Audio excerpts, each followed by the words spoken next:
दोस्तों, किसान भाइयों, राम राम। मैं आज एक महत्वपूर्ण विषय पर और चर्चा करने जा रहा हूं, और वो विषय है जिंदा किसानी। आप सबने ये देखा ही होगा कि पिछले एक दो वर्ष पहले जो कोरोना महामारी आई थी, उसमें बड़े बड़े धुरंधर कंपनियों के मालिक फेल हो गए थे, परंतु खेती जिंदा थी। और इसी कारण सभी कंपनियों ने खेती की ओर ध्यान देना शुरू कर दिया। किसान भाइयों, हम किसानी करते हैं, परंतु हम जब बाजार में, किसी दफ्तर में या कहीं बैठने उठने के लिए जाते हैं, तो किसान को उस नज़र से नहीं देखा जाता जिस नज़र से देखना चाहिए। हमारे बुजुर्गों ने कहा है, उत्तम खेती, मध्यम व्यापार, नीच नौकरी, ये दुनिया का व्यवहार। नौकरी और व्यापार को दूसरे और तीसरे नंबर का दर्जा दिया गया था, परंतु आज नौकरी को पहले नंबर का दर्जा, व्यापार को दूसरे नंबर का दर्जा और कृषि को तीसरे नंबर का दर्जा मिल रहा है।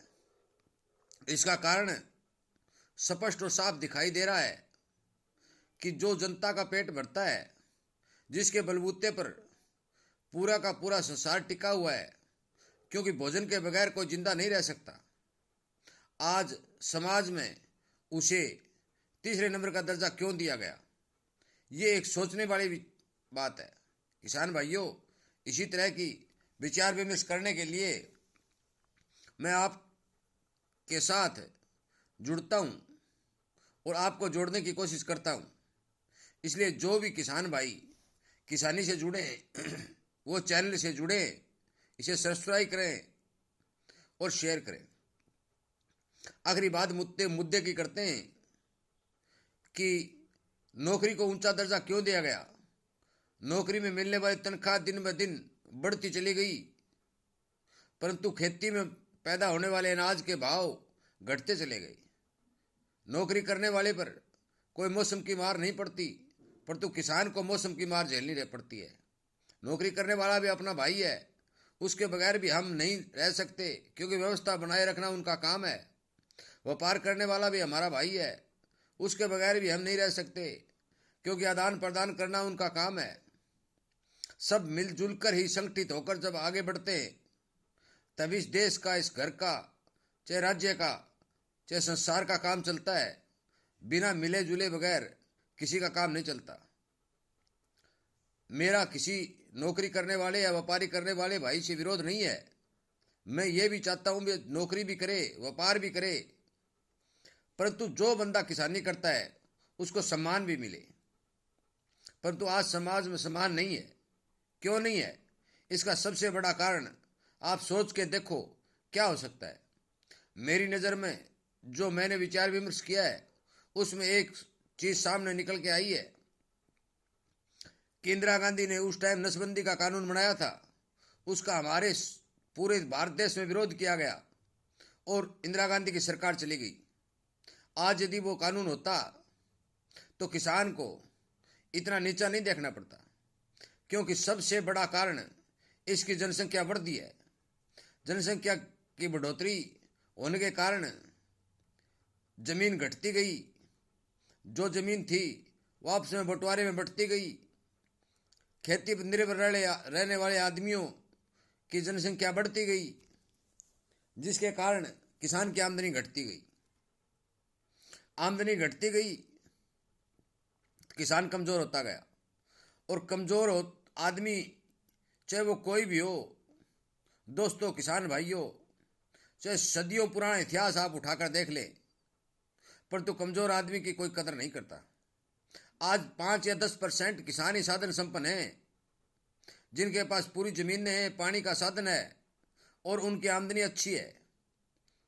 परंतु बाकी 70 से 80% किसानों के पास अपने घर चलाने के लिए जितना खर्चा उन्हें चाहिए, उतना अनाज पैदा करने वाली ज़मीन उनके पास नहीं है, जिनके कारण उन्हें दर बदर बैंकों के चक्कर लगाने पड़ते हैं, साहूकारों से पैसे उठाने पड़ते हैं, और पैसा न चुकाने पर उन्हें नीचा भी देखना पड़ता है। किसान भाइयों, इस चीज का उपाय हमें करना पड़ेगा और इतना अच्छा सोच समझ के करना पड़ेगा ताकि हम थोड़ी जमीन में ही अपना जीवन यापन कर सकें। खेती करने का तरीका यदि हम सही रखेंगे, घर का खर्च यदि हम सही रखेंगे, तो हमें किसी साहूकार या बैंक के सामने लाइन में जाकर नहीं खड़ा होना पड़ेगा और हम अपना काम खुद चला सकेंगे। इसलिए किसान भाइयों, मैंने एक वीडियो पहले भी बनाया है भी खेती करने में नॉलेज बहुत जरूरी है। बगैर नॉलेज के खेती करना एक घाटे का सौदा हो गया है। दिन ब दिन हमारी आने वाली पीढ़ियां खेती से दूर भागती जा रही हैं। इन्हें खेती के बारे में ज्ञान नहीं है। यदि इन्हें ज्ञान नहीं मिला और ये खेती में फेल हो गए तो आप सोच कर देखो कि ये क्या काम करेंगे। पंडित लक्ष्मीचंद ने एक रागनी गाई थी जो उसकी किताब में लिखी हुई है। उस रागनी के 2 बोल मैं आपको बताना चाहता हूं। उन्होंने कहा था, MA B.Ed करे नौकरी, 12 VA करे व्यापार, मैट्रिक पास खेती करे ये दुनिया का हो व्यवहार। आज से सदियों पहले ये बात कही गई थी। 10वीं पास लड़के को नौकरी या व्यापार में कहीं जगह नहीं है और किसान का बेटा चाहे कितना भी ताकत जोर क्यों ना लगा ले, 10वीं से आगे निकल ही नहीं सकता। 1, 2, 4, 5% यदि निकलते हैं तो बड़े किसानों के निकलते हैं या कोई बहुत ही मेहनत बच्चा निकलता है। आज आप सोच के देखो, एक क्लास यदि आप पढ़ाई करवाओगे तो पहली और नर्सरी में भी 25-25, 30-30 हज़ार रुपये प्रति बच्चे के लिए जा रहे हैं। सरकारी स्कूल सारी की सारी फैल हो चुकी हैं। प्राइवेट में लूट मची हुई है। इसलिए दोस्तों, इस बात की ओर ध्यान दो कि हम इतनी महंगी पढ़ाई कराने में समक्ष नहीं है। यदि किसी घर में 4 बच्चे हैं और 5 या 6 एकड़ का मालिक है तो 4 बच्चों को पढ़ाना उसके लिए संभव नहीं है। इसलिए दोस्तों, किसानों, मेरा आपसे यही अनुरोध है कि आप थोड़ी करो या ज़्यादा करो, खेती नॉलेज के साथ करो। किसी से पूछ के, किसी के साथ जुड़ के ज़्यादा से ज़्यादा अनाज पैदा करने की कोशिश करो ताकि हमारे घर का खर्च चल सके। किसान भाइयों, मैं सीधी बात करता हूँ। चिकनी चुपड़ी बातें करना, फोटो लगाकर वीडियो को सुंदर बनाना, ये पैसे कमाने का ढोंग रचना, ये मैं नहीं जानता। मैं चाहता हूँ कि हर किसान की आवाज़ जाए, किसान के साथ किसान जुड़े, आपस में विचार विमर्श करे और ज़्यादा से ज़्यादा अन्न पैदा करके अपने घर और परिवार को खुशहाल बनाए। ये एक जागरूकता अभियान है किसान भाइयों, इसके साथ जुड़ो और हर विषय पर शाम को सोते समय आध घंटा या 1 घंटा जरूर विचार विमर्श करो कि हम खेती में क्या नए तरीके अपनाएं कि हमें ज़्यादा से ज़्यादा प्रोडक्शन मिल सके।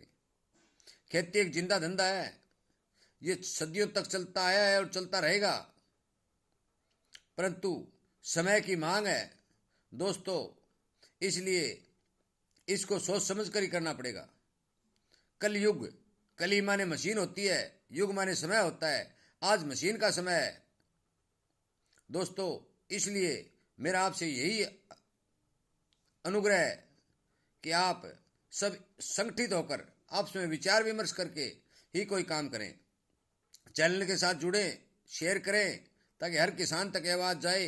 इन बातों का सब किसानों को पता होता है, परंतु ज़्यादा काम की व्यवस्था के कारण वो इन बातों पर ध्यान नहीं देते।